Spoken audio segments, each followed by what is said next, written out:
Hi, everyone. We are so excited to be here today to talk about boundaries for Trauma Recovery 101. So, today we're going to be talking about healthy versus unhealthy boundaries and how they impact our relationships. As many of you know who have been following our series, I'm Nubia Duvall Wilson. I am a survivor of child sexual abuse. And I've become an advocate, a content creator who just unapologetically shares my journey of dealing with PTSD and of recovery. And I'm here joined with Monika Hendrix, my colleague, who is a certified trauma recovery coach. And this topic about boundaries is really near and dear to me because it has been something I have struggled with for a very long time. And Monika is such a great expert on this topic. And we're both going to share a little bit about our own personal experiences with it, and then unpack this topic, and you're going to walk away with some tips on how to create boundaries, healthy boundaries in your personal life, in your work life. And for me, I had a hard time doing it in my personal life, which then led into the workplace, which was really shocking for me. Monika, I know you've had similar experiences, right? Yeah, Nubia, thank you, first of all, for that great introduction. And I'm so glad to be back with you recording in this series. This can be a really triggering topic, but I think it's so vital for our audience to hear and just to feel, like you said, leave this recording feeling more empowered, right? When you're done listening, that is our hope and our mission. And I too am like raising my hand as you're speaking in my mind, because I too have struggled with setting healthy boundaries for myself for the majority of my adult life due to my childhood traumas trickling into then, my secondary adult traumas. And so this is definitely a topic that's near and dear to my heart too. And, yeah, it's been quite a journey to learn how to develop like that sense of empowerment that's needed to say no.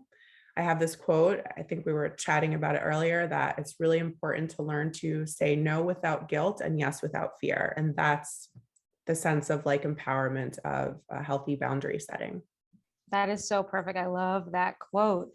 And thank you for reminding people that, this could be triggering. So please keep that in mind while you're watching this. And hopefully it will be healing for you at the same time.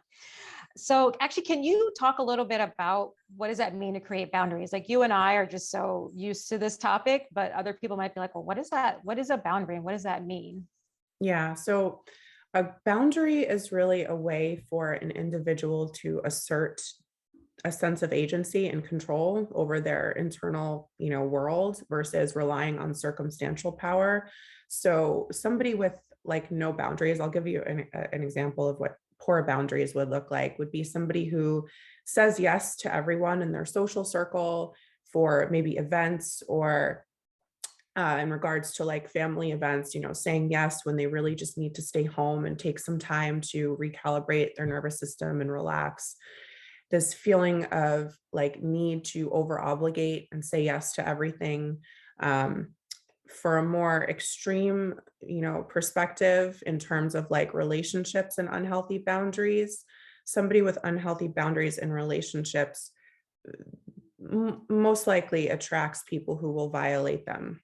So that could be, somebody who's very open and vulnerable and attracts these narcissistic individuals who violate them, who lack boundaries, who dominate them. And if somebody's unhealed, if they have unhealed wounds from their childhood traumas, it's going to be very hard for them to set boundaries with somebody like that. And it's going to be challenging for them to say no without feeling guilty, because I could go on and dive into this, but yeah. So healthy boundaries are basically an assertion. It comes from self energy, which you'll hear me talk a lot about that in my content, but it's like a healthy no without feeling guilty about that no. Does that make sense? Yes, that does make Yeah. sense. And I know firsthand, I'm raising my hand because I'm like, yeah, I was never able to say no. And now when I do, I'm like, oh man, this feels so good. So we'll talk more about that later too, like how, tips on how to do that and when and why. So we were talking about COVID and the pandemic and how being on Mhm. lockdown and our lives totally changing really made creating boundaries even more complicated, right? Like you're stuck at your home, you don't have the same freedom that you normally would to maybe take a break from your kids or take a break from your partner. And or maybe you don't want to share, with people if you're vaccinated or not. Like that can be Yeah. a boundary issue, right? Well, I don't want you to tell me if I need to be vaccinated or not. I don't want to share that I was or wasn't, right? And so for those who might go, I don't know if I've ever had to like figure that out. We've been doing it for the past 2 years, from that perspective of renegotiating our interpersonal life with others in ways that maybe we never thought we would before. Mhm. Yeah, and I Right. think it's something that absolutely, and that's like, oh, it's huge. It's huge, and it's so common now for people to struggle, and especially with that area when it comes to like making personal choices for their own health. So again, it's a very personal choice, and I think that in any situation, not just with vaccination status, but anytime it becomes like a personal health choice, right? Of what's best for me versus what you believe is best for me, it's, I don't want to say tread lightly, but I do. Like it's important to enter those conversations with people, knowing that there's going to be certain sensitivities and triggers before you go into those conversations, and really leading those conversations and setting those boundaries with just understanding and compassion rather than defense and criticism. So if Mhm. you bring your opinions and your strong, extreme stance into those conversations, from a trauma recovery like perspective, that's going to create that dynamic of like, I'm coming in, I'm trying to dominate you, I'm a threat to you now, and now here it is, the other person becomes triggered, and that could result in a conflict, an argument, and discordance in that relationship. So I think it's so important when you enter into these conversations, go into them with the awareness that it's already a sensitive topic for the two of you. And if someone says, asks you, I'll just be very like, let's get to the point here, right? Like, hey, what's your vax status? If you don't feel comfortable sharing that, that is your right. And you can just let them know again without getting defended. Thanks so much for asking. That's just something I'm not comfortable sharing with you at this time.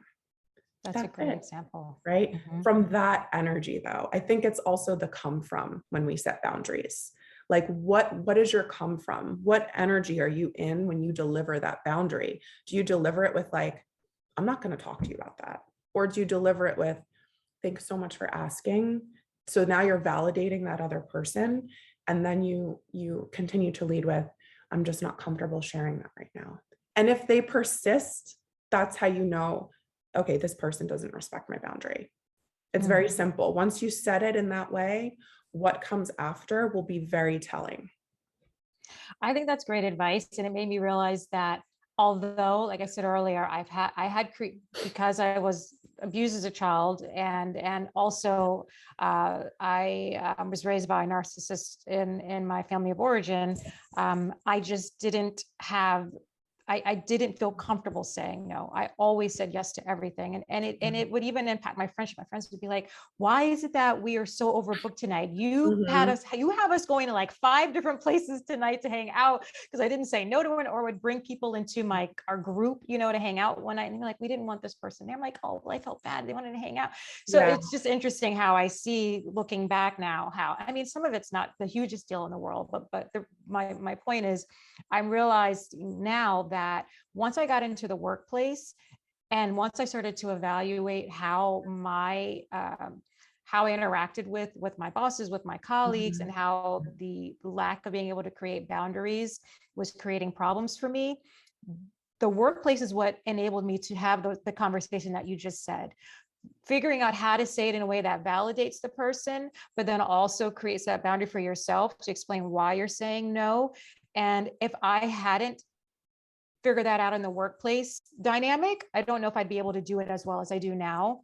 Because Mhm. when you're, and I'm in a client service world, right? So when you're saying no to a client, they take that offense to that very quickly, right? And so you're like, oh, how do I say no, but like keep them as a client and don't make them angry? And there's a lot to unpack in your head. And for me, saying no meant abandonment. I'm going to be Mhm. abandoned, Mhm. right? I'm going to be left alone and I won't have anyone. And that's really scary for someone, right? Yeah, that's huge. And I want to just pick up where you left off there, Nubia, because again, when an individual is lacking in boundaries and is saying yes, there could be people pleasing tendencies involved, right? Codependent tendencies. There's a need that needs to be met from a wounded part of that person. And so they will develop extreme strategies to ensure that that need is met. And that includes abandoning self in favor of receiving the admiration or approval of others. So oftentimes that's what I see happening when you said it, right? It's like perfect example in the workplace, an employee who goes above and beyond for their employer. Perhaps they're wearing many hats in the office. They're doing it all, but they're not getting compensated for it. They're staying late hours. They're going. Why? There's a need. They want the approval. They need to be liked. Why? Because perhaps they didn't get that from their family of origin as a child. And so now as an adult, they're relying on that circumstantial power. They're relying on people, places, and things to fill that void. So it's so important to not only learn how to like speak up for yourself, empower yourself, develop that inner security and agency and courage to set healthy boundaries, but also develop like deep self-approval, self-love, because I think the more that we love ourselves, healthy boundaries is also about having healthy self-love and learning that we come first. If our relationship with ourselves is not in order, the other relationships in our lives will suffer consequentially. So important to learn how to love ourselves too in this process and give our inner child, that wounded part of us, that love, and reparent that part of us that needs that empowerment so badly so that they can feel safe when they set a boundary and not guilty. I remember, and I'll give you a quick example. I remember early on in my coaching career too, being an online coach, I would receive messages from prospects and potential clients. And sometimes these people would really pour their hearts out to me, right? I'm in the healing space and I wanted to help so bad. But what I found out was I was doing myself a disservice and them a disservice because I wasn't in self energy. I wasn't setting healthy boundaries. I was, working late hours, responding to people in the DMs until like 10 p.m. The internet is an energy exchange. So I was feeling so burnt out and I was like, why do I feel this way? Well, because I am online all the time. I'm not actually focusing on myself. I'm not setting a boundary. And so one of the things I learned to do is to say like, I'd love to continue this conversation, but first I require that. So those words I require are huge also for setting boundaries. And I do want to give our listeners some concrete examples later on of like specific things you can say to set a boundary in a healthy way. But once I started doing that and practicing that and realizing that for the most part, people didn't not like me after I did that. They didn't get offended. Most of them actually went on to book a session or book time with me. I was like, oh, like this is safe. Like it's okay to say no. And then that's how I started to like develop that. But doing it was scary. Like I was afraid to say no, just like you're sharing, like I was afraid to say no to a client. I totally get that. I think that's a great example that you shared, and it didn't hamper your success, right? And that's what I've learned too, even from my relationships with family, right? Like baby steps. I started to say to family members, hey, you know what? I don't want to be hugged when I see you. I know we're all normally about hugs, but I really don't want hugs right now. Or even saying to my partner, I really don't want this right now. Or I need some space or what have you. And then most recently, as I said, doing it with my business has been awesome. And for like in PR, we can talk a little bit about like some specifics, right? For creating boundaries for PR, public relations and marketing too. You feel like you're always on, right? The news cycle doesn't really end at like 6 o'clock. There's still news going on. And a lot of times media will contact you after the typical 9 to 5, before or after typical 9 to 5. And which is just the way it is, right? That could drive some people crazy. For me, I don't mind. And sometimes your clients need you, but I've learned that, look, I can't look at emails after a certain time. I'm just not going to, right? Yeah. And establishing that from the beginning with clients, which I didn't always do, like here's when I'm available. Yes. Right. Mhm. I don't, if you want to text me at 9, 10 o'clock at night, feel free, but I'm not responding until the next day. Right. And luckily my clients get it. They're like, yeah, you know what? Sometimes I just want to like send it because I don't want to forget. I'm like, okay. And some people might hate that. Like, well, I don't even want that. Just don't text me. Everybody's living with what they're comfortable with. My phone stays in my office after a certain time. I don't bring it upstairs. It is not in my bedroom. I know some people do that and they use it as their alarm. I don't do that. So that's like one example for me of how I've tried to communicate to my clients in the beginning, what is our communication style going to be, and when am I available and when I'm not. Yeah, that's huge. Setting the tone and setting those expectations early on in the client's relationship is so vital for just setting the tone of that relationship moving forward. I think I even included in my contract of like, you can reach me, but I might not respond, or, there's different channels you can reach me on, whether that's IG, Facebook, text, but I might not always respond. And these are the boundaries, right? I set boundaries.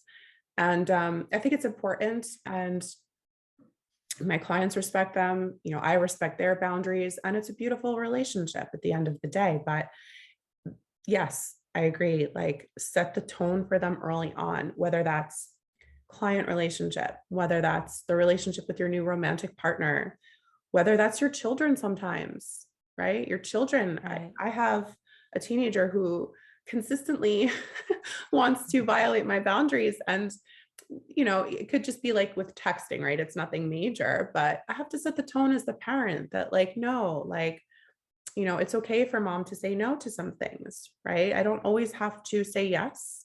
And then we'll talk about mom guilt. That's like another episode. Well, I was going to say, because that is another episode, because fathers never, I mean, I shouldn't say never, because I'm sure there are some that do, but it's rare. Like I'll ask Chris, like, do you feel guilty for, he's like, no, I don't feel guilty for anything. I'm like, that must be nice. Oh, But let's talk. yeah, it's so funny. Like, and I just want to say to that, like, those like packets the kids bring home when they're young, like all the schoolwork. Well, Oh I yeah. just throw it out, and I get like, well, why are you doing that? This is work. And like, whatever, like, no guilt there. But it's just funny, it's like, yeah, it's interesting how it can show up like in our family and it all ties in together, right? It's you leading you, asserting your boundaries, and it all sort of like ties in together in all of those relationships. So Yeah. yeah. Yeah. And I want you to talk a little bit about what happens when you don't create those boundaries. But one thing I want to highlight that I really like that you said was focusing on yourself and your self-worth, and realizing like you're worth those boundaries. Because I know for a survivor of abuse, that's like one of the hardest things for us is to have self-worth. Yeah. And so when you said, well, you will say yes because that process of giving to someone else and satisfying them is what creates your self-worth, because you gave something to them to make them happy, right? And that is very draining. So if you aren't, can you share with us, if you're not creating boundaries, what can happen to us? Yeah. So huge. And I'll speak on my own personal experiences. So in the past, I really lacked boundaries, especially in my romantic relationships. And it led to feeling anxious, burnt out, panic attacks, right? I was having panic attacks because I was giving. It wasn't reciprocated, especially in the case of like the dynamic of somebody who's more narcissistic, who takes, and somebody who's more empathic, who gives. That can just leave an individual feeling so depleted, so bankrupt emotionally, so bankrupt spiritually, and so desperate, because again, there's those wounds there. We want to look at like why these two people are attracted to each other in these unhealthy trauma bonded dynamics of like, you see these posts all over the internet, empath and narcissist, and why they match up and pair up so well. But because the empath has this wound of like needing to feel that dopamine rush of like, I'm adored, I'm cherished by you, I'm special. And narcissists typically do a very good job of feeding that to them early on in the relationship until they decide that, it's almost like a toy that they were playing with that they got bored of. Well, now I'm going to just bully and, move around this toy and dominate and control it. And then the idealize, devalue, and discard cycle starts where they build them up, they devalue them, they discard them. But that empath always keeps coming back for more, right? And I'm speaking empath narcissist, but this could pertain to any type of relationship, really, where I want to take the labels away for a second. Just unhealthy boundaries and what that looks like in relationship. That usually looks like one person dominating, one person taking more, and one person giving to the point of burnout, potential physical symptoms like weight loss, hair loss, right? Yes. Panic attacks. The body starts to go into this hypervigilant state all the time. And as a result of that hypervigilance, the nervous system is dysregulated now. Now you have panic attacks. Now you have severe anxiety, potential depression as well. Like there's just a slew of these corresponding somatic experiences that can occur, like symptoms that can really develop when you're in this unhealthy dynamic of giving of yourself, not receiving, not setting a healthy boundary. And so important to build inner security, inner agency, inner wealth, like what's that saying? Like fill your own cup first, right? So Yes. then you can pour into others. We have to keep our cups full in recovery, right? If you've been abused and neglected as a child and you have these woundings, now as an adult, it's your responsibility in recovery to recognize that and start to nurture those parts of you. Start to give that back to yourself because we deserve it. You deserve it, right? Why live a life of just complete depletion? Like it's also like, I think too, opening yourself up to receive the gifts of receiving love and like a healthy relationship that has healthy boundaries. Like if you don't know what that looks like, once you have it, again, if someone sets a boundary with you, if you're not used to that, you might get offended or be like, well, this person doesn't like me. They're rejecting me. But no, they're not rejecting you. They're just setting a boundary and it's okay. Again, it's the come from, right? And I do want to give specific examples of like what it looks like when you set a healthy boundary versus an unhealthy boundary. Right. Yeah. Well, I will say when you mentioned hair loss, I experienced that and it was in my 20s. And that's when I realized it took my being at a company for 2 years, many unhealthy boundaries at this company, despite the fact that I liked the work that I was doing. And I really wanted to respect and have a strong connection with the owner of this company, but it just wasn't going to happen. And she was manipulative, and it took an eye twitch. Like actually I had like a face twitch. Yeah. My hair was coming out and I had eczema on my legs. And I said, Wow. like all at the same time. I said, you know what? This is a sign that I need to quit. Yeah. Like this is not right. And I finally did find another job. Thankfully, it took some time, but sometimes unfortunately it had to get to that point for me to realize this is unhealthy. And even if I try to create boundaries, like I just need to get out of this situation. Yeah. But I'm yeah. like nodding my head. Yes. Like I too had the eye twitch at one point. I mean, I had severe anxiety and panic where I would have a panic attack. Maybe I'd be at the gym and I'd call 911. There were a couple times where I was rushed to the emergency room because I was in this hyper vigilant state all the time after coming out of those abusive, toxic situations. And not just one, like I'm talking about a lifetime of unresolved trauma building up in my system, building up in my body and my cells. And the body runs the brain. And so like it was really hard for me to learn how to feel safe again in my own body first. I had to establish safety. That was the first step.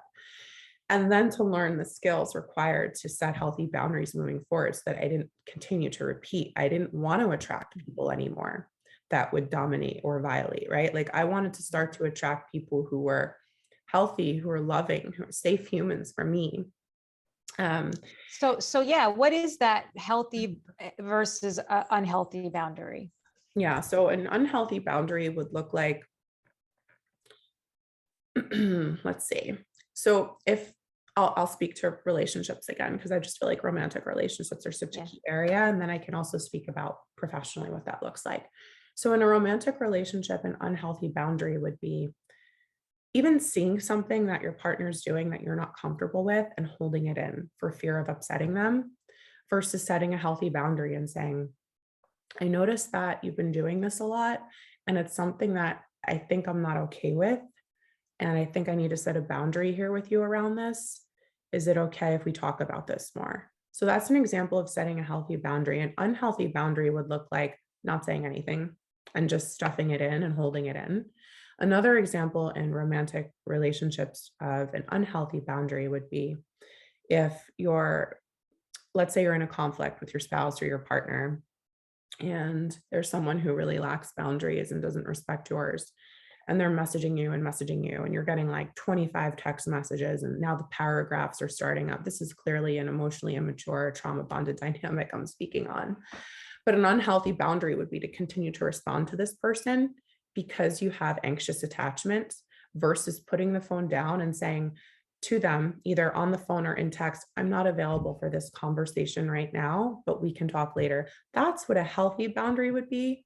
But if you don't have that, you're going to keep going. You're going to go out, you're going to ride that toxic train for a long time. Why? Because there's a need that has to be met. There's a wounded part of you that needs to be accepted, embraced by this person, and you're not getting that. They're not giving it to you, and they know very well what they're doing. They're not giving you that dose of what you need so that they can continue to control you and keep you in that position of disempowerment, weakness in their mind, right? That's kind of what that dynamic would look like.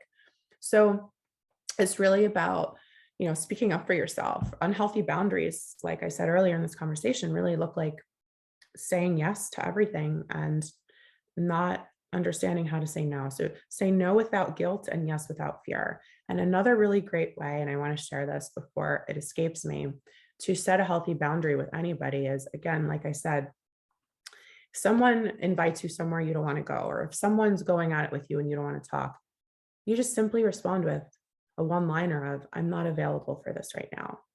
You don't continue that with, I'm not available for this right now. I have to go to the mall and then pick up my kids, and give them an excuse because you want to justify that no, so that you can like reassure that they won't reject you, right? That's not healthy.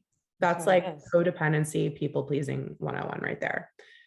So just a simple, I'm not available for this.